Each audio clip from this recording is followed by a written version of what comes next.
one of the bigger sports stories in the state over the past couple months here has been University of New Haven's decision to head towards D1. So joining me today, we got their athletic director, Devin Crosby, on the line. So Devin, thanks so much for hopping on. Jared, thanks for having me. Yeah, absolutely. So I know you've been at New Haven for just under a year now. So I'd say it's been a pretty quiet first year for you.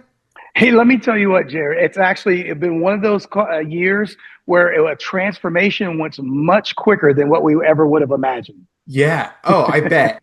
I can only imagine. So before we dive into everything that's going on, I figured to help the audience who might be new to New Haven and new to learning about you a little bit more. Why don't you just tell us a little bit about your background prior to New Haven? I know you've had a number of stops before coming here. Absolutely. So, Jared, I'll tell you this. I am the son of a missionary and a steel mill worker. And what I mean by that is my mother served as a missionary for years. My dad worked in what I would call the steel mills of Mhm. Pittsburgh, Pennsylvania. So I grew up with this sense of grace, but also this tenacity just to find ways to get it done with no excuses. So I'm really thankful for the background of my mom and my dad. And I ran track in college, went to Slip Rock University. And I have literally, Jared, been on a college campus my entire career. So I worked everywhere from the University of Houston to the University of Virginia to Lynn University, a Division II school Yep. in Boca Raton, to Oral Roberts, and now here, at the University of New Haven. Yeah, it's great. When you saw the New Haven job opening it up, what appealed to you about coming up this way here to Connecticut? So I'll tell you two things. The first thing is very, very practical, Jared. Yeah. My wife, she's from New York. Okay. So I brought my wife home finally because you There you saw go. those earlier institutions I named were not in New York and they Yeah. weren't close to New York. So I brought my wife home. That was the most thing. But I'm going to share this with you, Jared. There's two other things. Yeah. As growing up, I always followed the University of New Haven because their football rich history. I would read about them in the Pittsburgh Post Gazette Wow. because they were playing an independent schedule back in Yeah. my time in the 90s. Yeah. So Wow. when I was young, so I always understood the brand. But I'll tell you the last part, Jared. I fell in love with the leadership of Jens Frederiksen. So Mhm. my boss, the president, Yeah. what he was able to communicate to me during my interview process, I said, I'll follow that man anywhere he's going. Yeah. He No. has amazing vision for New Haven. I'm so excited to be a part of it. No, it's great to have a leader like that. When you were going through the process, I know there have been talks about New Haven trying to go D1 for some time. Yeah. Was that something that was brought up as soon as you were kind of going through that interview process and talking with him about the future and his vision for the university? You know what's so ironic, Jared? Actually, it was not. You had heard the rumblings about New Haven considering Yeah. Division I if you're someone that worked in this industry. So you were aware of this industry, I'm aware of the industry. So I had heard that for a long time, but that actually wasn't part of the conversation. The main conversation that Jens and I talked about is how are we going to make this the best student experience for the entire campus community? Yeah. So how do we use athletics good for the 600 student athletes, but also the other 8,000 students? Yeah. How do you leverage athletics to be a great, amazing campus experience? That's Yeah. that was the premise of everything. So I'm just to kind of get a little inside athletics here. Take me through the process a little bit of when the whole D1 vision actually started to become reality, and as you mentioned, it came together really quickly for you all. It came very, very quick, Jared. So I'll give you the quick timeline. Yeah. So Jens Frederiksen, he is in Saudi Arabia because what a lot of people don't realize is we're starting a branch campus in Saudi Arabia Oh very wow. soon. Okay. So literally, he had just came back in April from Saudi Arabia. I'm in his office, and I said, we got to find a way to leverage athletics to get some more exposure so we can shine a light on Saudi Arabia, so we can shine a light on all the developing things that Jens has been doing in his 14 months that he's been Yeah. here in a very short amount of time.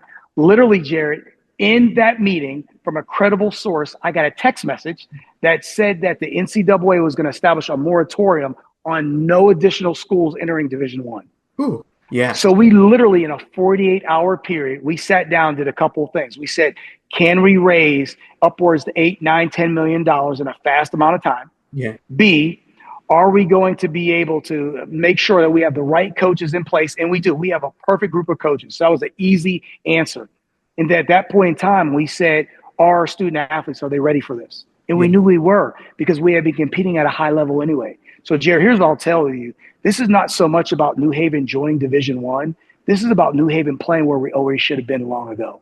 Yeah, no, it seems like it's going to be a good fit, and I think as part of this move is finding a good fit from a conference standpoint. You end up in the Yes. Northeast Conference here, just a little bit up the road from you guys, features Yeah. Central. What appealed about the Northeast Conference, and how does the whole conference situation kind of work itself out as you're going through this, moving up here to Division One? Yeah, it's a perfect marriage.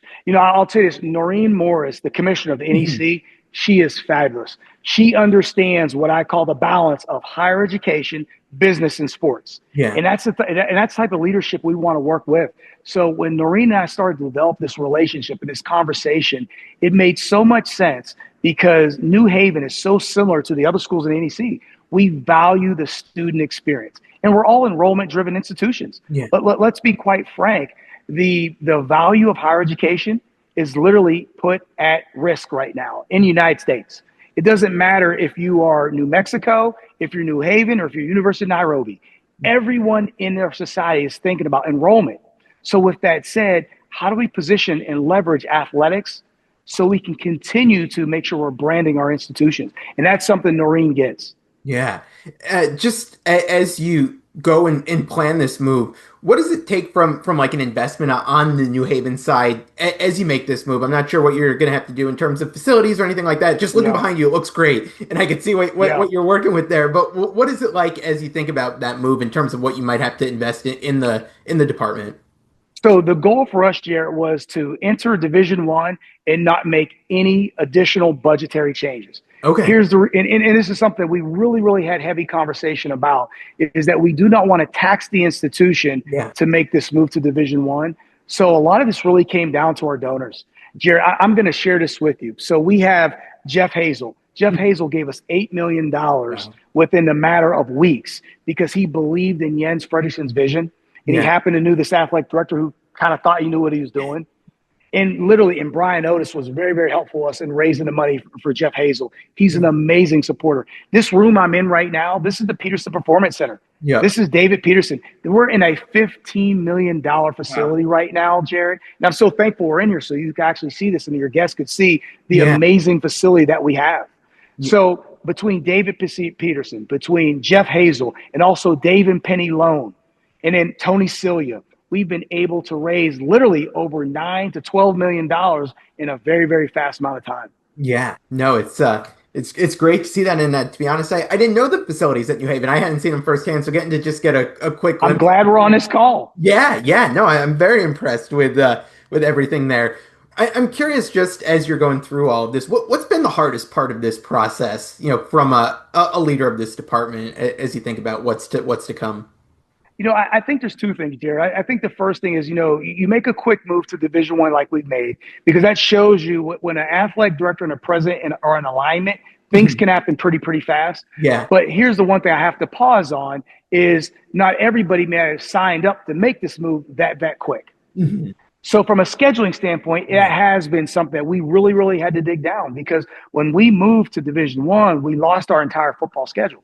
Right. So because football schedules are complex, we couldn't just be inserted into the NEC football schedule because football is way too complex. Yeah. So we've literally had to develop our entire football schedule in a matter of 18 days, Jared. There That's were some sleepless nights between yeah. myself and Coach Mark Powell. We Yeah. literally had to use our relationships across the country, calling other athletic directors in Division One and other football coaches in Division One to put together a schedule in a matter of 18 days. Wow. Yeah. So is that just kind of a one year thing as you're making the Yes. transition? Yep. It's a 1 year thing. So in 2026, we'll Mhm. be inserted into the full NEC football schedule, and Okay. we'll be just fine. But like, I'll give you an example. We're going to travel to South Dakota State in football next year, Oh wow. September of 2026. They're one of the best teams, as you Yeah. know, in FCS Division One football. Yeah. No, that's great and exciting to, if you're a fan of college football, to see you guys take on some really exciting matchups like that. Jared, here's what I'll tell you. We are not conservative in our approach. And what I mean by that is we know who we are. Mhm. We know our athletics department has been functioning at a high level. So we're not some institution just happy to be in Division One. Yeah. We're moving full steam ahead. Jared, I'll share this also with you. We're hosting Penn State in basketball right in the basketball arena here, the Hazel Athletic Center. Oh wow. Hosting Penn State on November 8th. Think about Wow. that. in men's That's basketball. that's something. Our Uh, first game is at you, UConn. yeah, I was gonna say, and it's a perfect segue. I was gonna say your first game as a men's basketball team is going up against who were the back-to-back champs. Obviously a big name here in Connecticut. What does it mean to get to really kick off D1 men's basketball up at Gamble against a team of UConn stature?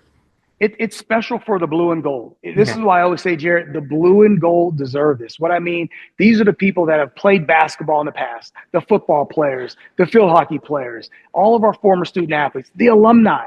So many people have so much passion, Jarrett, to New Haven. They deserve that. That's their night. And yeah. I tell you, Coach Ted O'Talent, he's doing an amazing job putting together an amazing roster for this upcoming basketball season. And we're going to be there. We're going to support him. We're going to be behind him on November 3rd. Just like Alex, grilling season is back. And while our favorite team reloads, it's your turn to load up the grill with Martin Rosel's, the best meats Connecticut has to offer.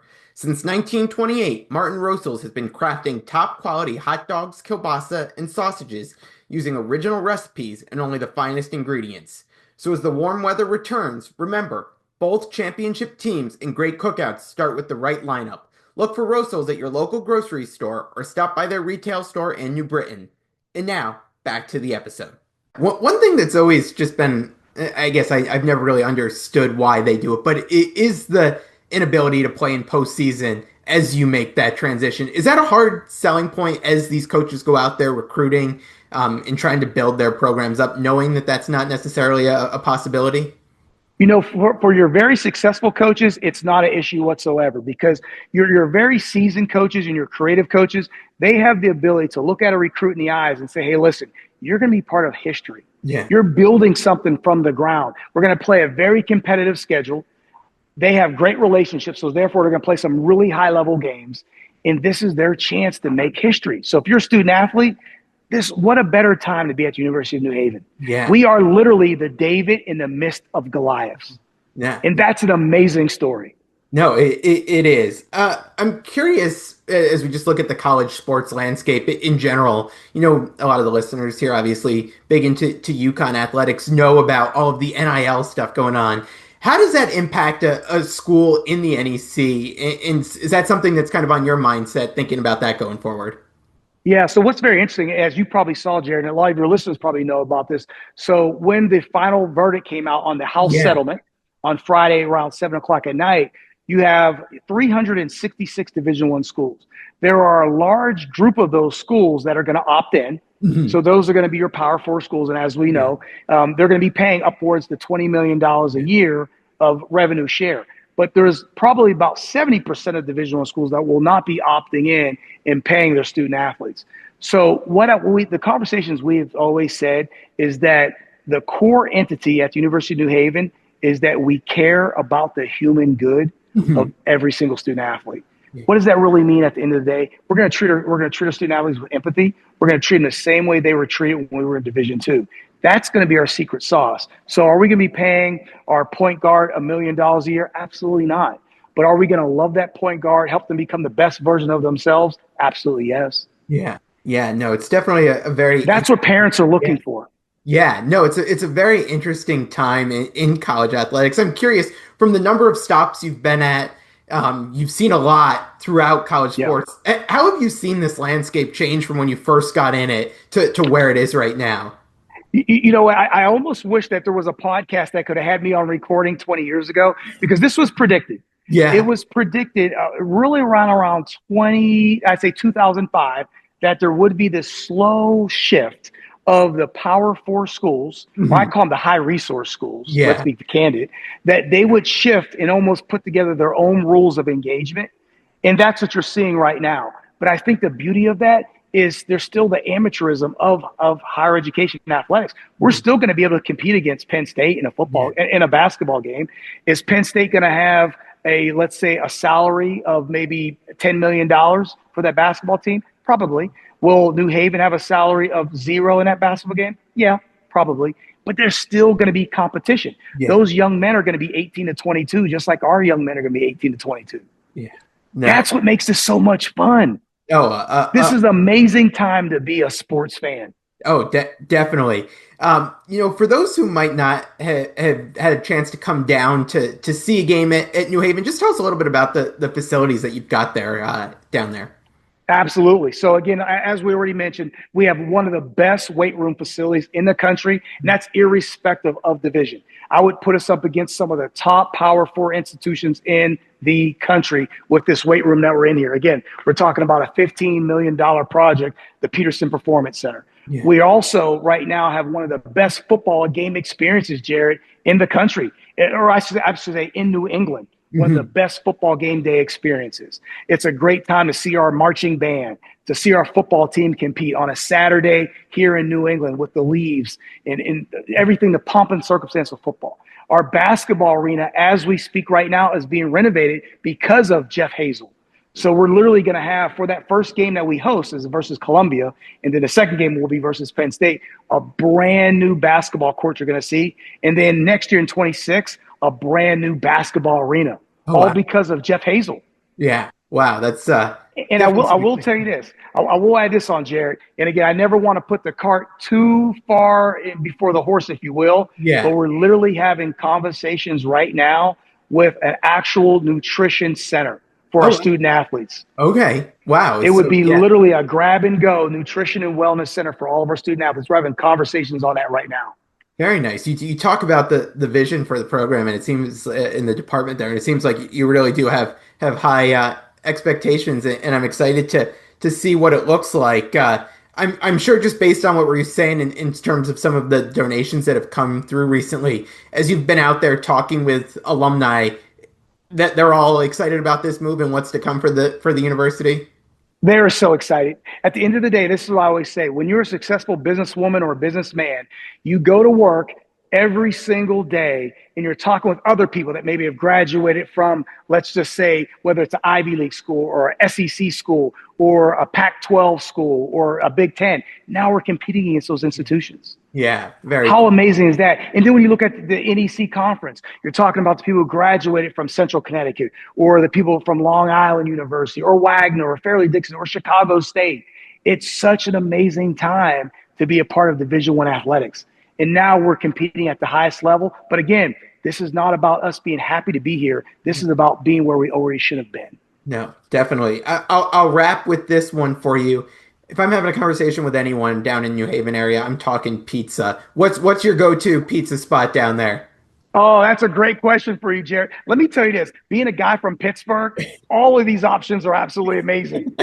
They are all absolutely amazing. So I'm not sure I can actually pick one right now, but I Yeah. will tell you this, we are going to work very hard to get an exclusive pizza sponsor. Okay. So All that's right. something we're going to work very, very diligent on. So hopefully each of the major pizza corporations here in New Haven, they're Yeah. going to hear this loud and clear. We want to put together the exclusive deal with the official pizza provider for New Haven. So we're coming soon to you. There we go. I'd be excited to hear about that once that's all locked up. And I know it's not pizza, but I'm a big Primanti brothers fan. I as well. So you've got to be when it comes to that, at least up there in Pittsburgh. But Devin, I really appreciate you taking some time to come on today and talk through what's going on down in New Haven. And we'll definitely have to have you back on at some point as things progress because it seems like you've got a lot of exciting things going on. Love to do it, Jared. Thank you.